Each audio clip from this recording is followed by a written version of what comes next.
తాకట్టులో ఉన్న బంగారాన్ని విడిపించి ఆ రోజున్న మార్కెట్ ధర కట్టి మిగిలిన డబ్బును మీకు అందిస్తుంది కొమ్మూరి గోల్డ్.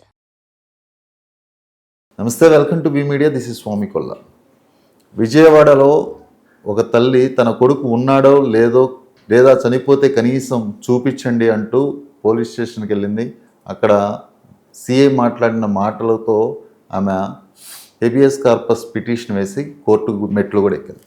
తన కుమారుడిని అరెస్ట్ చేసి 37 రోజులు అవుతుంది, ఇంతవరకు తన కుమారుడు బతికున్నాడా లేదా అంటూ ఈరోజు మీడియా ముందు రోధిస్తుంది. నిజంగా అతను బతికే ఉన్నాడా లేదా లాకప్ డెత్ జరిగిందా, ఏం జరిగింది, పోలీసులు ఎందుకు రెస్పాండ్ అవ్వట్లేదు, దీని గురించి మాట్లాడేందుకు మనతో political analyst and social activist Krishnakumari గారు ఉన్నారు. ఆవిడని అడిగి తెలుసుకుందాం. నమస్తే. నమస్తే. ఇప్పుడు ఆల్రెడీ చూసే ఉంటారు, విజయవాడలో ఒక తల్లి రోదన. మనం ఎందా మాట్లాడుకుంటే ఒక పక్క జాహ్నవి దొరికిద్దా లేదా నా తల్లి 10 రోజుల నుంచి బాధపడుతుంటే, ఇక్కడ తన కొడుకు బతికున్నాడా లేదా నాకు ఒకసారి చూపించండి, కనీసం చనిపోయినా చూపించండి అంటూ ఏమో రోధిస్తుంది. నిజంగా ఎందుకో ఈ కృష్ణసాయి విషయం పోలీసులు ఇంత నిర్లక్ష్యంగా బిహేవ్ చేశారు?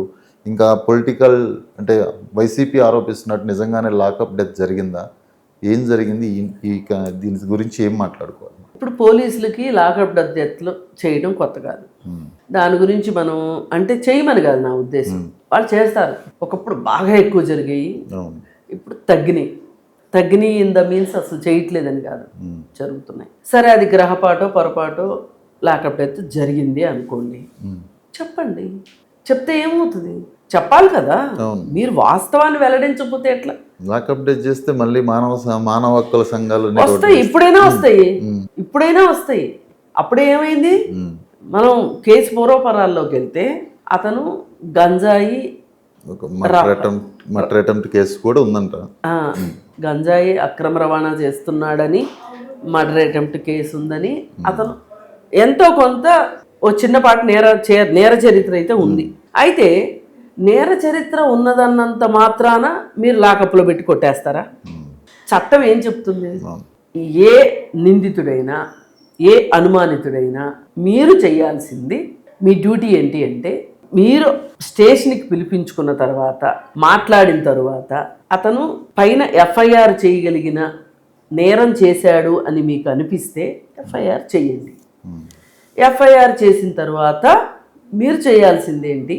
దానికి సంబంధించిన సాక్ష్యాధారాలను సేకరించి ఛార్జ్ షీట్ వేసి కోర్టుకు ప్రొడ్యూస్ చేసేయండి. మీ పని అయిపోయింది అక్కడితో. మీరు ఆ తర్వాత మిమ్మల్ని ఎప్పుడన్నా పిలిస్తే శిక్షలు వేసే రైట్స్ లేవు, ముట్టుకునే రైట్ లేదు. మీరు కోర్టుకు వెళ్ళిన తర్వాత స్టేషన్ హౌస్ ఆఫీసర్గా, ఇన్వెస్టిగేషన్ ఆఫీసర్గా నిన్ను పిలిస్తే నువ్వు వెళ్ళి నీకేం అర్థమైంది, నీ ఇన్వెస్టిగేషన్ ఏంటి చెప్పాల్సిన బాధ్యత మాత్రమే నీకుంది. నీకు శిక్షించే హక్కు లేదు. 3rd degree 4th degree 5th degree నాకు సీఎం గారు చెప్పారు, హోమ్ మినిస్టర్ గారు చెప్పారు అని చేయడానికి లేదు. కసబ్నే మనం అంత ఆలోచించాం అంటే అది ఒక ప్రొసీజరు. ఇప్పుడు కసబ్ని బిర్యానీలు పెట్టి మేపారు అని చెప్పి కొంతమంది మాట్లాడతారు. నిర్భయ దానిలో నిందితుల్ని జైళ్ళల్లో పెట్టి మేపటం కరెక్ట్ కాదు, వాళ్ళని ఉరి తీసేయాలి అంటే, ఎస్ మీరు చెప్తున్నారు, ఉరి తీయాలని మీరు చెప్తున్నారు, ఓకే. కానీ ఆ ఉరి తీసే వాళ్ళ ప్లేస్లో మీ కొడుకో, మీ చుట్టాల అబ్బాయో, మీ ఊరు అబ్బాయో ఉంటే మీరు ఒప్పుకుంటారా? అప్పుడేం అడుగుతారు? చట్టం తన పని కాదు, చేసుకుంటూ పోవాలి కదా, కోర్టులు ఉన్నాయి కదండి అని అప్పుడు గొంతులు లేస్తాయి మళ్ళీ. కానీ ఎవరి విషయం అన్నా వస్తే మట్టుకు అవును, మనం కూడా ఇప్పుడు చూస్తుంటాం, చిన్న పిల్లల మీద అఘాయిత్యాలు జరిగినప్పుడు కాల్చిపారేయాలి, నడి రోడ్డు మీద కాల్చేయాలి ఇలా మాట్లాడతారు. ఇప్పుడు ఖమ్మం అతని గురించి గౌస్ని ఉరి తీయాలి అని చెప్తున్నారు. ఆఖరికి హరీష్ రావు గారు లాంటి పెద్ద మనుషులతో కూడా ఉరి తీసేయాల్సిందే అని చెప్తున్నారు. ఉరి తీస్తేనో ఎన్కౌంటర్ చేస్తేనో ఈ నేరాలు ఆగుతాయా? అలానే వాళ్ళేమి నేరస్తులు కాదు అని అనట్లేదుగా. పోలీస్ స్టేషన్లో కేసు అయింది, వాళ్ళ మీద వాళ్ళని రిమాండ్ చేశారు, జైల్లో ఉన్నారు. రిమాండ్ అయిపోయిన తర్వాత మీరు ఛార్జ్ షీట్ వేసిన తర్వాత ట్రయల్కి వచ్చిన తర్వాత పోలీసులు చేయాల్సిన పద్ధతిలో పోలీసులు చేయాలి. ఇది మైనర్ కేసు కాబట్టి fast track court, special courts ఉంటాయి దీనికి. పిల్లలకు సంబంధించిన పోక్సో కేసులకు సంబంధించి కోర్టులోనే విచారించాలి, విచారిస్తారు. కానీ మీరు ఎవరైనా ఏం అడగండి అంటే స్పీడీ జస్టిస్ అడగండి, ఇన్స్టంట్ జస్టిస్ కాదు. ఇప్పుడు ఇక్కడ ఈ అబ్బాయి విషయంలో కూడా వాళ్ళు ఏదో ఇన్స్టంట్ జస్టిస్ చేద్దాం అనుకున్నట్టున్నారు పోలీసులు అత్యుత్సాహంతో. కుదరదు అట్లా, మీకు ఆ హక్కు లేదు. మీరు వెళ్ళాల్సింది ఎవరైనా సరే శంకులో వస్తేనే తీర్థమైద్ది అన్నట్లు కోర్టుకు వెళ్ళాల్సిందే కేసు. మీరెవరండి చట్టాన్ని చేతిలో తీసుకుంటానికి? ఎస్, అతను గంజాయి సరఫరాదారుడే అయి ఉంటాడు, హత్య చేసి ఉంటాడు. మీరు ఎట్లా చంపుతారు? కొన్నిసార్లు జరుగుతాయి. ఎప్పుడు జరుగుతాయి? వాడు ఒక గజ దొంగ, వాడి దగ్గర ఒక గన్ను ఉంటుంది, వాడే మీ మీద కాలుస్తున్నాడు, కాల్చినప్పుడు మీరు చంపారు. దానికి ఒక అర్థం ఉంది, దానికి ఒక సీన్ రీక్రియేట్ చేస్తారు వాళ్ళు. ఒకవేళ ఆప్షన్ వచ్చినప్పుడు కూడా వాళ్ళు సీన్ రీక్రియేట్ చేయొచ్చు. మేము అలా నిందితుని తీసుకొని రిమాండ్కి వెళ్తున్నాం, ఈ గ్యాప్ లో తను మేము అబ్బాయి దాడి చేసాడు. ఏదైనా అండి చెప్పుకోగలగాలి. ఇప్పుడు దిశ ఎన్కౌంటర్ జరిగింది, ఆ రోజు ఎంత గొడవ జరిగింది. అయితే ఆ దిశ ఎన్కౌంటర్ మీద కూడా రిట్ వేస్తే కమిషన్ వేశారు. కమిషన్ వేస్తే ఆ కమిషన్ ముందు సజ్జనార్ గారు హాజరయ్యి ఏం చెప్పారు? ఆ ఎన్కౌంటర్ నేను చేయలేదన్నాడు. పూలు పళ్ళు వేయించుకున్నప్పుడు మటుకు నేనే అన్నాడు, ఇప్పుడు నేను కాదన్నాడు. నడుస్తుంది కేసు. అందుకని ఎన్కౌంటర్లు చేసే హక్కు, అలాగే లాకప్ డెత్లు చేసే హక్కు మీకు లేదు.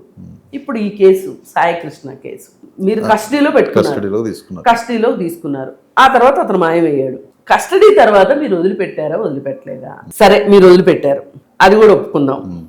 మాయమయ్యాడు. మరి పోలీస్కి మీరు చంపారా చంపలేదా ఏమైంది అనేది వేరే విషయం. అతన్ని ఎతికి తీసుకొచ్చి ఇవ్వాల్సిన బాధ్యత ఉంది కదా.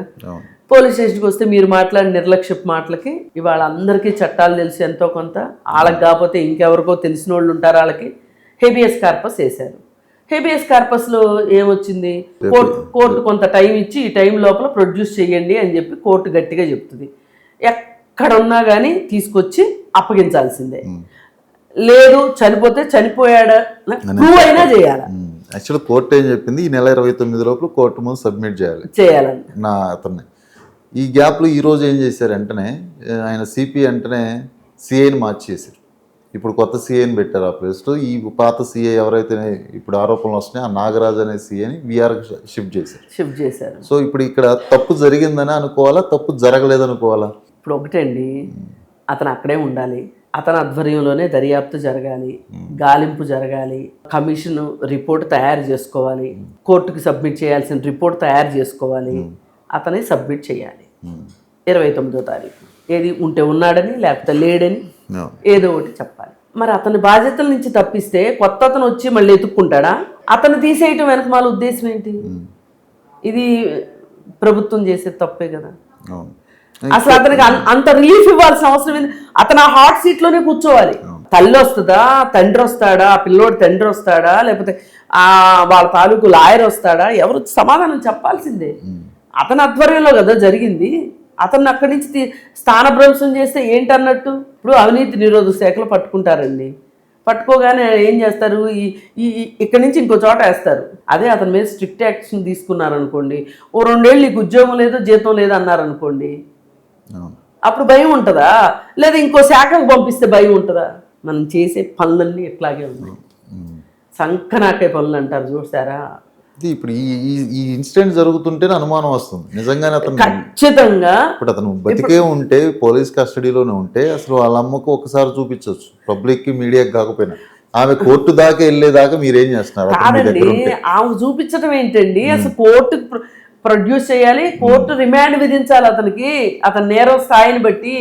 లేదు ఇతను 7 సంవత్సరాల లోపు జైలు శిక్ష పడే పనే చేశాడు, తప్పే చేశాడు అన్నప్పుడు అతన్ని రిలీజ్ చేయాలి. విచారణ అయిపోయిన తర్వాత నీ మీద ఎఫ్ఐఆర్ అయింది కదా, ఛార్జ్ షీట్ వేస్తాము, అప్పుడు చూసుకో, కోర్టులో చూసుకో అని చెప్పాలి. ఈ లోపు ఏమన్నా అవసరమైతే కూడా వీళ్ళకి సాక్ష్యాలు రుజువులు సంపాదించుకునే టైంలో విచారణకి సహకరించాలి అతను. అతని పైన కూడా బాధ్యత ఉంటుంది, పోలీసుల పైనే కాదు. అతను బతికుంటే కదా బాధ్యత ఉండటానికి.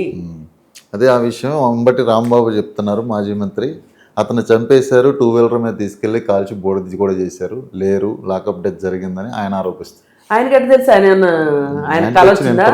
ఆయన నాకు వచ్చిన ఇన్ఫర్మేషన్ ప్రకారం ఇదే. అవునండి, ఆ ఇన్ఫర్మేషన్ కోర్టుకి సబ్మిట్ చేయొచ్చు కదా, ఆ ఇన్ఫర్మేషన్ కరెక్ట్ అయితే.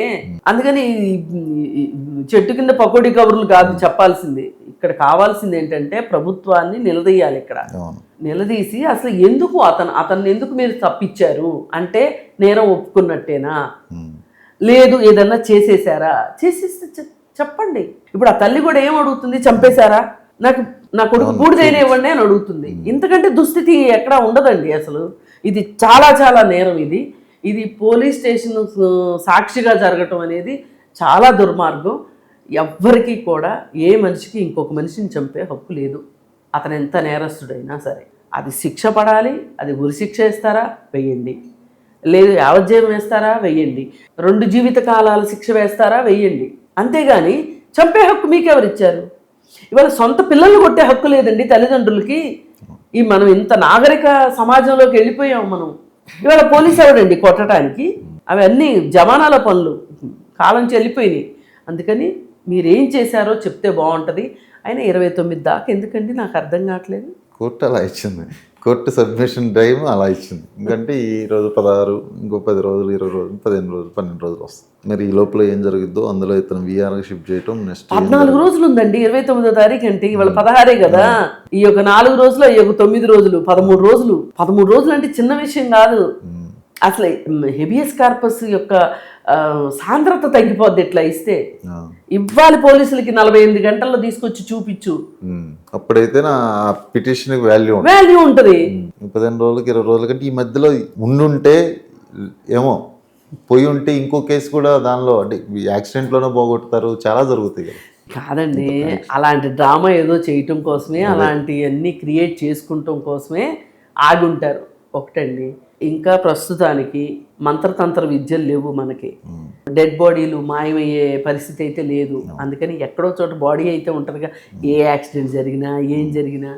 అందుకని కొంచెం పోలీసులు మట్టుకు ఒళ్ళు దగ్గర పెట్టుకోవాల్సిన అవసరం ఉంది, చట్టం దగ్గర పెట్టుకోవాల్సిన అవసరం కూడా ఉంది. మరి ఏ అండ చూసుకుని వాళ్ళు ఇలా చేశారో, పోలీసులు ఇట్లా రాక్షసుల్లాగా అయితే మట్టుకు చాలా కష్టం. చూద్దాం రేపు 29వ తారీఖు సాయి కృష్ణని తీసుకొచ్చి సబ్మిట్ చేస్తారా, లేదా సాయి కృష్ణకి సంబంధించి ఏం చెప్తారో వెయిట్ చేయాలి పోలీసులు. Okay, thank you madam. Thank you.